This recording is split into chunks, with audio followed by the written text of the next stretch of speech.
We've got this Peter Mcguire joining in. Morning, Peter. Peter, thanks for joining in.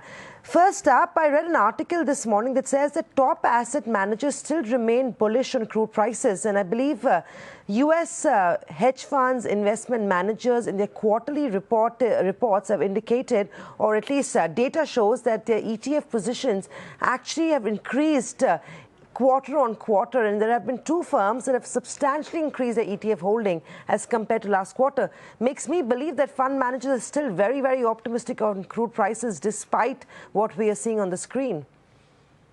Well, good morning, Samina. Yes, I think you're 100% correct. I mean, they're remaining in these bullish positions, though we've seen a very solid washout of the market over the last probably 8 to 9 trading sessions.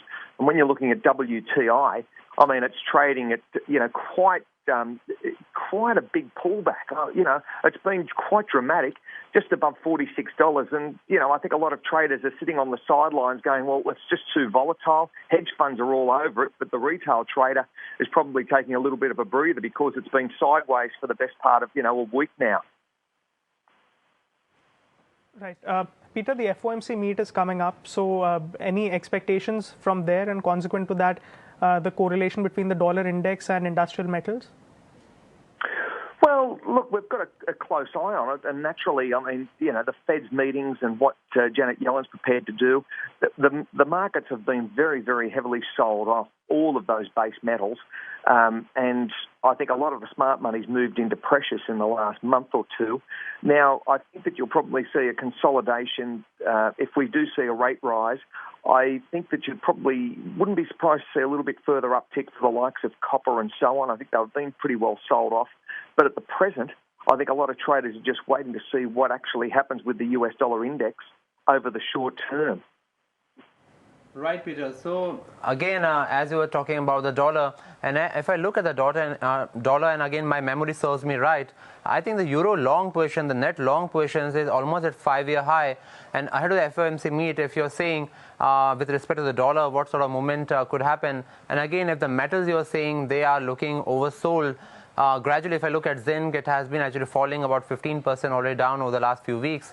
What is the broad trend you're understanding right now? Is it a weak dollar and consolidation of commodities and basically long equities, or is it like the dollar index is not going to fall more? Well, I think I wouldn't be surprised. We've just got to wait and see what happens as far as Janet raising rates. There's still a consensus out there. You're going to see 2 rate rises, one in June and one in December. The jury's out. From a lot of traders are saying, we've seen, maybe we only see 1 rate rise this year, and that's why it's creating, I think, a little bit of confusion to the market. As far as euros, we've seen a nice uptick on, that. You've seen pound fall away, so we've seen plenty of volatility in the last week, those elections and so on. So at the present, traders are just seeing their, opportunities. You put your mind back to zinc, and that's had, a very, very nice little run-up in the last matter of a week, but it was very heavily sold off from its highs, what we experienced going back to, the middle of the month, middle of May, I should say, about the 3rd week of May. So, they're volatile by nature. And it's not unusual. In this time of year, seasonality plays a part, and wouldn't be surprised to see them tick up a little bit. I'll keep a close eye on copper over the next matter of about another week or two, and see if we get some sort of breakout in that market. Very lastly, Peter, to wrap this conversation up, 3 asset classes that you're currently long on, and 3 asset classes you're considering shorting right now. I think you've got to keep an eye on, first off, currency. So look at US dollar, what happens as far as Janet Yellen and if the states do increase rate. Keep a close eye as far as energy markets. They're in some ways, the confusion in the market with Saudis and, of course, what's happening in Qatar at the moment. There's a chance of a breakout on either side, and I think you could see large price swings. US indices, that's going to be a benchmark over the next week or two, what happens there as far as Dow and so on. So I think that's really across those 3 asset classes. People have got a very close radar on those particular markets at present. And don't forget where gold plays, because If you do see a rate rise, gold's going to come under pressure to the downside. It's sitting at that 1268, 1270 sort of number, and I think you've just got to be careful where traders position themselves. Right. Peter, I know you alluded to this in your answer, and you talked about the stress in the Middle East, the GCC countries with regard to Qatar, Saudi, UAE, Egypt, of course.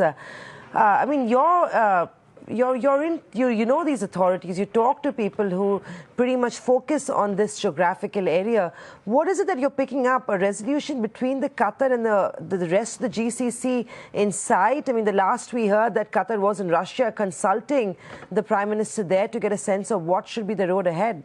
But what are you picking up from your sources there? Well, I think Novak plays a very strategic arm. That's the Russian oil minister. He's very conscious of any fracturing across that Mideast basin, also understanding where his mind was at the recent OPEC meeting in Vienna. I observed him, and it was quite fascinating to see his. I think the delivery of what Russia's stance on crude was, and more importantly, he post-meeting said if they didn't have those production cuts, there could have been a 50% washout as far as crude pricing. So Russia has a very strategic lens on the crude market, naturally for oil and naturally for gas, because they're such a large consumer and they need, that $45 to $55 to $60 a barrel handle. And at the present, there's a lot of pressure on a lot of internal economies, and Qatar/Saudi Arabia is only adding more, volatility to that whole situation. And how it plays out, I think it's going to be another week or two until we get a clear understanding of what's going on, Samina.